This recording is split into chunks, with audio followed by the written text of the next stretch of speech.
ગાંધીનગરમાં મોટા આતંકી હુમલાની તૈયારી નિષ્ફળ. ગુજરાત એટીએસને અડાલજ વિસ્તારમાંથી 3 આતંકી ઝડપવામાં સફળતા મળી. આતંકીઓ ઝેરાત્મક હુમલો એટલે કે પોઈઝન અટેક સહિત ગંભીર હુમલા કરવાનો પ્લાન બનાવી રહ્યા હતા. હથિયાર લેવા માટે આવ્યા ત્યારે એટીએસે કાર્યવાહી કરી. એક આતંકી પકડાયો અને તેની કડક પૂછપરછ બાદ બાકી 2 આતંકી પણ ઝડપાયા. મોટી માત્રામાં 3 પિસ્તોલ અને 30 જીવતા કારતૂસ એટીએસે કબજે કર્યા.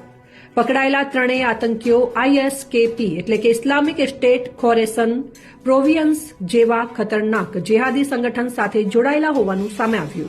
તેઓના નામ છે અહેમદ મોહિયુદ્દીન, આઝાદ સુલેમાન શેખ, મોહમ્મદ સુલેહ, મોહમ્મદ સલીમ ખાન.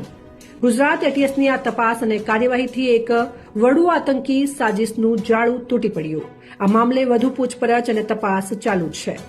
અહેવાલ સેન્ટ્રલ ભારત ન્યૂઝ બ્યુરો.